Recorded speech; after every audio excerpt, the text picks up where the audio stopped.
to struggle, and we will never, never give up.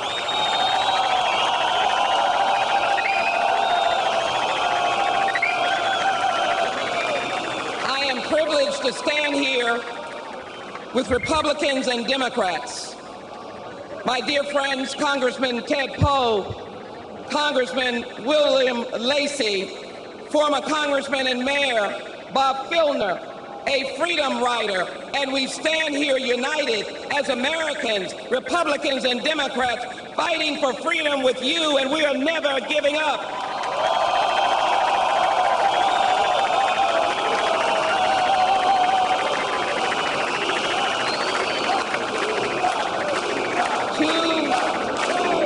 To my dear sister, to all of you, Salome, and to my sister, to the President-elect, to the freedom fighter, to a woman of greatness, and that is President-elect Miriam Rajavi.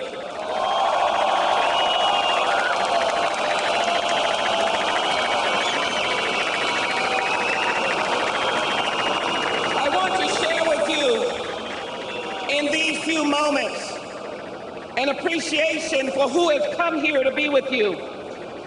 There are pastors who are in the Christian faith.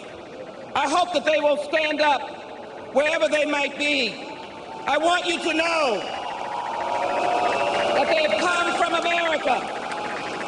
Like the Reverend Max Miller of Mount Hebron Baptist Church and his wife, he heads up the Baptist Ministers Association with hundreds of ministers, or the Reverend David Punch of the Greater Zion Missionary Baptist Church, who come here wanting to stand with you, or the Bishop Sheldon Beatty of Harvest Time.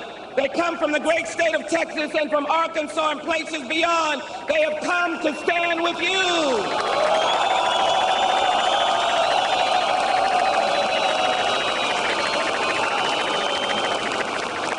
And so let me send this message to those who are seeking freedom in Camp Liberty, who should be immediately returned to Camp Ashraf.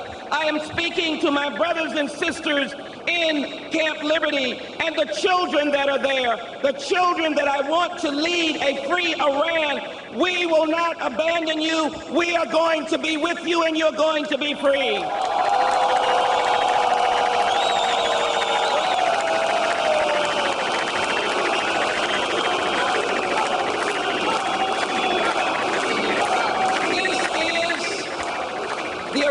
Resistance is the inheritance of the great golden age of Persia, when you celebrated liberty, when your whole social fabric was about religious and social freedom. You are the ancestors. You are the ones who are the people who have come out of that great legacy. Or Cyrus, who freed the Jews. You are they. We cannot tolerate a lack of freedom.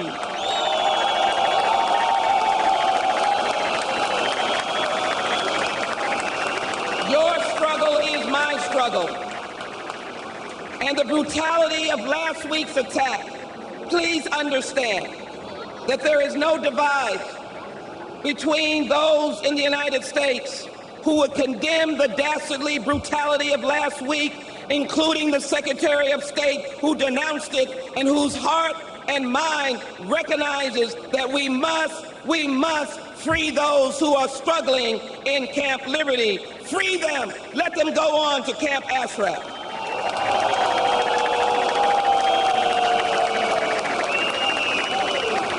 Now, I have been with you. I am reminded of the many hours on the floor of the House with speeches begging for the MEK to be removed from the terrorist list.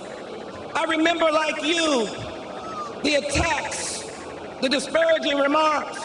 Sheila Jackson Lee is a terrorist.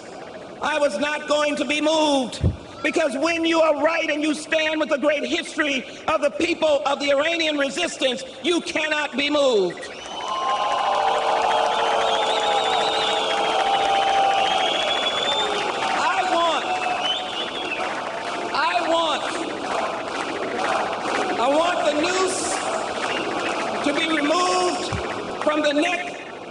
of our president-elect. I want the noose to be removed from your neck. I want you to be free.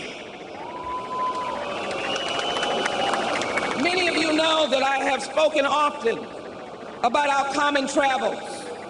America has gone through a moment in history when President John F. Kennedy gave an amazing speech on civil rights and opened the doors of legitimizing the call for freedom by many who look like me. And then, of course, the bonding that came together, the leaders in the civil rights movement between so many diverse groups. Martin King said, change does not roll in on the wheels of inevitability, but comes through continuous struggle. And so, as he told us in America, we must straighten our backs and work for our freedom. Don't let anyone cause you to bend down. You're going to stand up. Your backs are straight. You're fighting for freedom.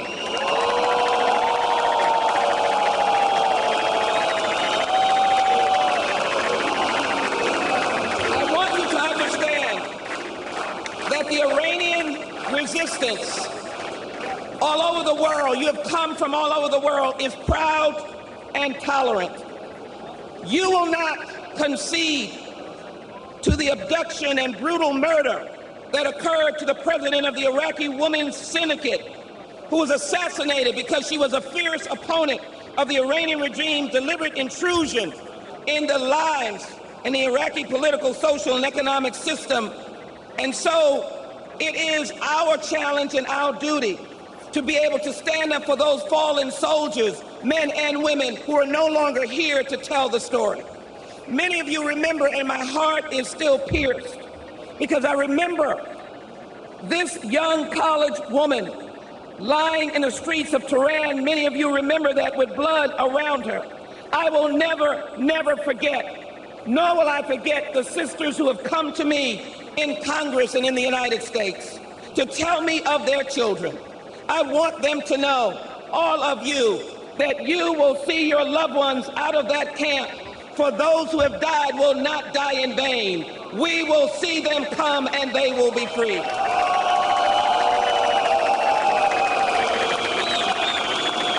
The Iranian resistance celebrates the prosperity of women, minorities, cultural and religious institutions. Unlike the government today, that focuses on oppression, that closes the oldest Christian church and puts the pastors in jail. We are an innovative people, recognizing that our history is intertwined into liberty and justice and freedom. America's values are your values, and don't give up, because we will not give up. Call us terrorists, call us freedom fighters. We will not be daunted by words. We are ready to fight for freedom.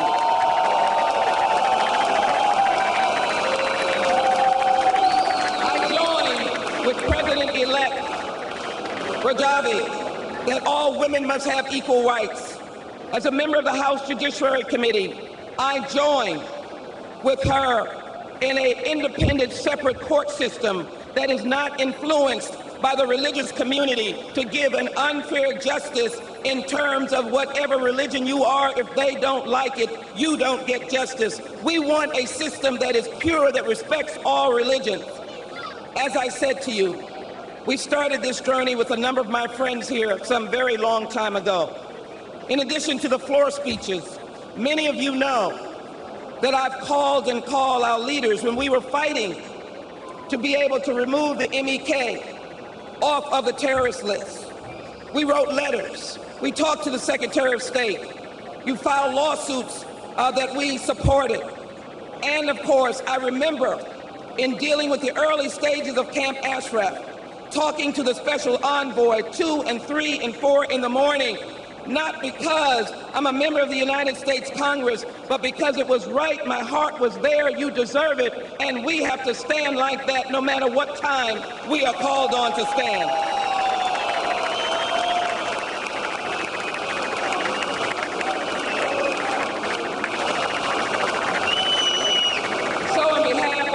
States Congress, we are here to support a democracy movement in Iran. We support the organized resistance by women, students, youth, and other sectors of this society, but we support the Iranian resistance and we step away from claims of extremism, for that is not the case. We will call for international pressure, including diplomatic, military, and oil sanctions on all of those who will get in your way. We will call on the leadership of Iraq to own up to what is right and what is just. Let them hear our voices. We have sacrificed the ultimate sacrifice of young men and women of the United States of America in the battle. We want Iraq to live up to its promise and free the people of Camp Liberty and let them live in freedom and justice, go back to Ashraf and to be able to be free.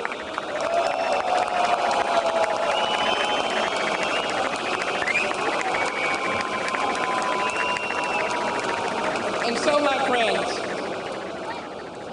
I did not come this long distance to not convince you that you're not alone. And I leave you with the understanding that we are together in unity in the United States, and that you can take pride in the fact when someone asks, what difference do you make? And you can say, as you look to the voices that you will hear, you've made a magnificent difference.